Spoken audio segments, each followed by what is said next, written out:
Hi students, Rebecca here, wanting to show you some tips and tricks for your digital board. At this point in my process, I have all of my fabrics. I even have some of my furniture and accessories picked out for my boards. So the one that I'm working on is my organic board. So make sure you check your board here in PowerPoint, make sure you're working on the right one. So I'm going to click on my organic board. And as you can see, just because I don't want to take forever doing this for you, but I've already dropped in a bunch of the pieces I already selected, and I've also written my description of all my different fabrics and what I'm going to do with them. All right, now we need to go and put your name in here. Put your name, not my name. And then the other thing we need to change is the semester and year. So it's going on spring 2018 when I make this video. If it's not the same for you, then you can change that. I'm just kind of pausing to give you time to type. All right, so now we need to insert our fabrics. So you should have image files of all of them. You go up here to the Insert tab, then click on Pictures. And I have a file folder of everything that I was going to use, I thought of using. You can see there's a whole bunch of different things. But I'm going to click on my fabrics, and you can import all of them at once, which is really nice. So click on one of your fabrics, and then hold down your Control key, then click the other four. You have to scroll down. Don't hold the Control key when you scroll. And then click Insert. And voila, here they are. They're all different sizes. That's all right, we're going to fix that. If we go back to our instructions, looking at the board diagram, it says that all of these fabric squares should be 4 by 3.2. So let's go back to PowerPoint and let's do that. So when you click on, close this guy over here. When you click on one of your images, you will see that you get this tab up here called Picture Tools Format. Now you have to have a picture selected. If I don't have anything selected, I guess I should say if I don't have an image selected, I'm not going to get that Format tab. So you have to make sure that it's selected. So I'm going to click on my eggplant original solid. And then I'm going to go over here to size. Click on this little arrow to the right of size, and you'll get this Format Picture tab. We need this open because it needs to be 4 inches by 3.2 inches. We need to unlock this aspect ratio for each image. So check or uncheck Lock Aspect Ratio. And then we'll go up here to height. We'll change height to 4. And we'll hit the Tab key. I'm all about shortcuts. You can also just come over here and click. And width, we will type 3.2. And then you can hit Tab or you can click somewhere else. And look at this. It is 4 by 3.2. And you can check that by deselecting. You can click somewhere in your screen and then click on your image again. You can click that size arrow, and sure enough, it says 4 by 3.2. And it also says it up here in the size ribbon. Sorry, it came out weird. All right, so let's do the same thing for all of the rest of our images. I'm going to change my height to 4, tab, 3. Hey, look at that. I remembered what I wanted. It went straight for 4 by 3.2. That was cool. Looks like this linen piece is already 4 by 3.2, so that's fantastic. And then this huge mauve. Change 3.21. Oh, that was close. Oh, I didn't uncheck Lock Aspect Ratio. So don't follow suit. All right, and then I have my final piece is horizontal and too small, and neither of those are going to work for me. So So I need to rotate it around. There's a couple of different ways you can do that. One is looking over here in the format picture area. You can choose the rotation, the different degrees. You can just quickly type in 90 if yours is horizontal like mine, and voila, there she is. You also can, I'm going to do a Control Z for undo. No, let me undo. There we go. You can also click this little round circle. Nope, that was redundant.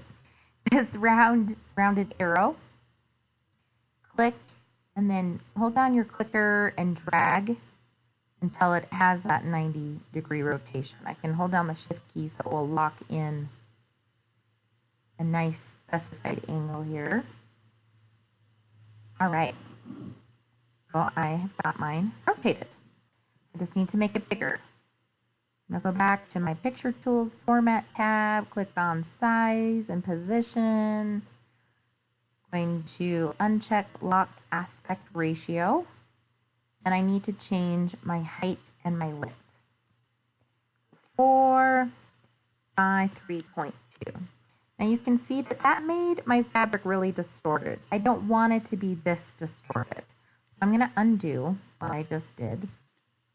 You can do a Control Z to undo, or there's the undo buttons up here.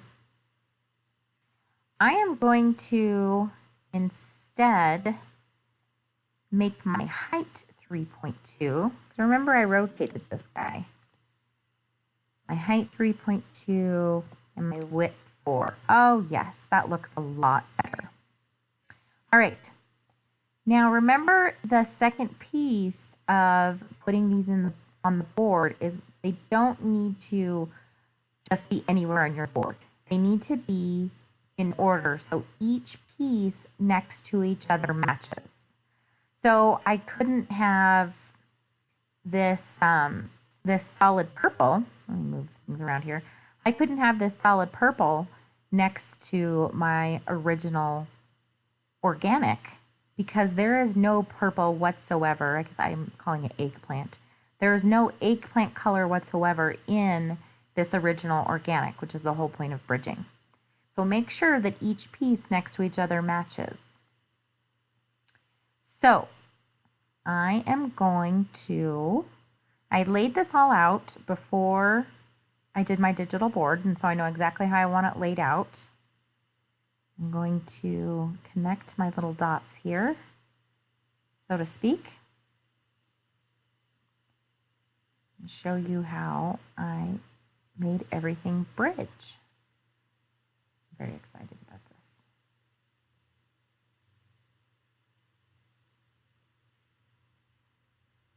Isn't that awesome? And you can see as I'm moving everything that I get little red lines. These are layout lines that help us know that the spacing is good and that everything is next to each other, yada, yada, yada. Now, once you have everything next to each other, it's touching, it's all beautiful, everything bridges, everything next to each other matches. Make sure that's very important. And also make sure that everything is the correct color. So when you're looking at your fabric pieces in your hand, are you making sure that they match what is being seen digitally? So for instance, maybe this pink this mauve that I'm holding in my hand is a little bit too pinky. So if that were the case, I would again make sure that that image is selected. I get that Picture Tools Format tab. I can come over here to Color. If you click that drop down there, you're going to see a lot of different options. It will change the saturation. That's typically the one that you want to go for. You can, maybe if it's too coral, I could go down on the saturation and make it a little bit less coral. I'm going to undo that. And then I'm going to, or you could try the color tone. Try one of these for the color tone. But you can work it out, usually for the most part, almost exactly what it actually is. There's also this corrections drop down to sharpen or soften. You can see if we click this one, we can really see the little ridges of the texture. That's not something that we typically want to show, so I'm going to undo that. I'm going to go back and click my color. This one right here, the 66% saturation, is pretty darn close. Maybe it was this other one. Whoops. Wrong image. Make sure you have the right image. Thinking it was this other one. So you can play around with that until it's an exact match. That's looking a lot better to what I have in my hand. Okay, so now I need to move around these little text boxes. So where it says original organic, that's not my original organic. I need to make sure it's selected, and then, oh, it's hard to get this little guy. I gotta move this for a second here. Excuse me, I'll come back to you. I've got to move this over, and I'm going to click, and then I'm going to hold down my shift key, because if I hold down my shift key, then it's not going to go off that same plane. I want to keep it right where it is. And you can see when you get closer to the center of an object, you will have those little red layout lines that show that it's centering up with that image. So that is indeed my original organic. Now I need to move over my original solid to my little eggplant, and there we go. And then I can move my text box back. The last thing I need to do with this area is I need to bring my border forward. So I want the border on top of my fabrics rather than my fabrics on top of my border, only because it looks better that way. I'm trying to present this to my client in the best way possible. I'm going to go ahead and save. All right, so get your border selected. You can tell it's selected because you will see that it's got all those white points around the sides and middle. Then I'm going to go up here to Arrange. I'm going to click that drop down, and I'm going to bring to front that border. I'm going to click, and there I have my beautiful black border on top of everything, and it looks really, really good. And then I'm going to save again. All right, the next thing that I need to do is I need to decide the style that I want for this space. I need to decide what space it's going to be, first of all, and then based on all of the fabrics that I have, pick a style. I'm not sure what you can see in this video, if you can read anything that I've written here for my description, but I've decided to go with a contemporary retro den. So I need to pick out some pieces that would go in a den. So I started already, like I said before, that I wanted to save some time with this video. So I picked out some side chairs, and I picked out side tables and a couple of table lamps. What I want to do is go pick out a sofa. So you can search for things on your own on the web, or on D2L, if you go to the content tab where everything in its dog is, go all the way down to IND resources. And somewhere embedded in there is a module called FF&E websites. Now I looked up a bunch of different websites for the most popular style. Sorry, my dog was licking my foot and it tickled. So I want to go and look for All Modern. I really like All Modern. So I'm going to click on this link, and it takes me straight away to All Modern. And I'm just going to search here for a retro sofa. Retro sofa in sofas. Yes, please. And I've noticed with All Modern, so All Modern is modern furniture, or mid-century modern furniture. And mid-century modern and retro, they kind of overlap each other a little bit, which is why when you search for retro furniture, you're going to see a lot of mid-century modern. But I'm going to scroll through here and see if I can't find sofa that seems retro and contemporary all in one. Now the nice thing about different websites like this is you can see that they have these furniture pieces in different colors. And remember, you need to have neutral looking colors. Ooh, this one looks good, this Dania sofa. So I'm going to click on Dania sofa so I can get a larger thumbnail here. But I don't want to bring in this green colored sofa because it needs to be a neutral color. Well, I can go over here and I can choose aluminum gray or light sand and change the sofa to look just like that. Beautiful. Now I'm going to right click on this image and I'm going to choose Save As. And it's going to save as Dania sofa. That's perfect. And click Save. Lovely. Now I'm going to go back to PowerPoint and I'm going to insert that sofa picture. There she is, my Dania sofa. Insert. Whoa. So she came in big and she came in with a lot of white space. Easily fixed. So first of all, I'm going to get rid of that white space. So with my image selected, I'm going to click Crop. And I get these little black bars. What I'm going to do is click and hold and drag this middle one down to get rid of as much white space as I can. Do the same at the bottom. Maybe I'll do a little bit on each side. Just went away for a second. I don't know why. That was weird. Okay. Once you have it cropped the way you want, you can click Crop. And then I need to move it and put it in my furniture box. But wait, it's still the size of Texas. So I need to rescale it. So with the image selected, you'll see all these little white points. We talked about them before. You need to click and drag your mouse on one of the corners. Don't do the middle, because if you do the middle, it's just squishing it. Our sofa becomes a love seat. I'm going to do that. Click one of the corners, click and hold until it's smaller, small enough to fit inside this box. Woohoo! And there we go. Now I need to make sure that this sofa is in proportion with all the different pieces on my board.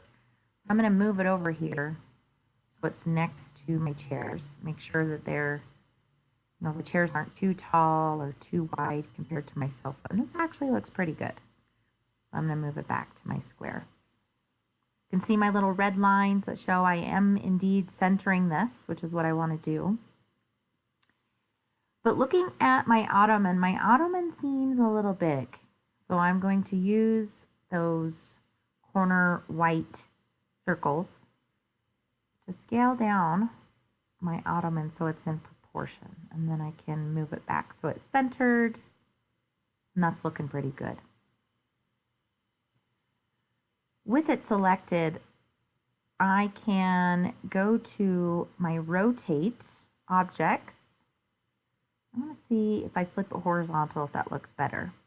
It doesn't look better, and it's also facing away from my board, which I don't want. Remember that principle of design rhythm. We need to keep the rhythm inside our board. So I'm just not even going to choose that. So I'm thinking this looks pretty good. Now, some of you may have a little bit too much white space on the sides, so that your border, I'm just going to show you for instance. So your border is not filled in. So what you can do is again crop your image so it doesn't have all that white space on the side. Or you can also select your image and choose Arrange, Send to Back, or Send Backward. And that will help. Remember, you want this border to show all the way around here on each specific area because it looks good. All right, I'm thinking this is looking pretty good. I'm going to save it. I've written this out. I don't need to do that. Everything here looks good. We're going to pretend that my geometric board is done, and I'm going to show you how to export it. There is one last thing I want to show you before I do that, and that is formatting the background. Now, looking at all of my objects and going with the contemporary design, there's not a lot of white going on here. So maybe I want to format my background so that it's not white, and you definitely can do that. So on your Format Background tab over here, you can choose Solid Fill. You can go over here to Color, and I can choose one of the default colors that's shown here. Yikes, let's not go with that one. Or I can choose more colors. And you can find a color that matches a little bit better your background. I don't really care for any of these, so I'm going to hit cancel. The other thing I can do is go to color and get my eyedropper. Now this is one of my favorite things. So you can see just moving my mouse around, if you look at that tiny little square that's next to my little eyedropper tool, it changes colors based on what my eyedropper is pointed at. So I could actually change my background to be completely cohesive with something on my board. So let's say I pick up this. Ooh, that's not good. Maybe I'll pick up this linen. That seems a little bit dark. I can change that in my color tab. More colors. And I can move this slider up so it's a little bit lighter. That actually looks pretty good. The only thing that doesn't look good is this white background here. There are things you can do to fix that. Once it's selected, you can choose Format, and you can go over here to Remove Background. And this takes some practice and some skill. I do this quite a bit actually. And so I can mark areas to keep. So I'll draw a line across this and line over here. I'm not going to narrate everything I'm doing because I know my voice gets annoying. Ooh, that looks good. I'm going to keep my changes. Oh no, I lost my feet. I need my feet. Unless it's a floating sofa. You know, one that just hangs out midair. Looks like I lost part of the back of my sofa too. That's kind of important. There we go. So this is an option if you want to change your background color. Sorry, my microphone just fell. I'm just going to quickly do this.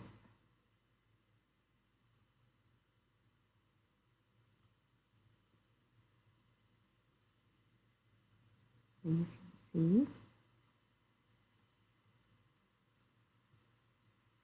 I'm an old pro with this bad boy, can you tell? All right, so I'm just going to say that I need to fix these other two, but I want to get this exported so you can do your own. So let's pretend that I don't still have this white background, and we'll also pretend that my geometric board is done. And then I'm going to go to File, Export. I'm going to create a PDF. And please make sure you have your last name on here. So your last name, you can put bridging, you can put digital board. I don't care what you put as long as I've got your name on it and it's something to do with this assignment. And then click Publish. And then you can see my completed boards are here. Oh, they look so good. Please, when you get to this step, go and double check that you've done everything. Check your spelling, check your grammar, check your name, check your semester and year. I don't want you to get marked off for the little things, okay? Make sure that everything's in proportion and that it looks professional and good. If you want to change your font so it matches more of what you're doing, please feel free. And then just upload it to D2L and we're done. Let me know if you have any questions. And don't forget to submit by the due date. Take care.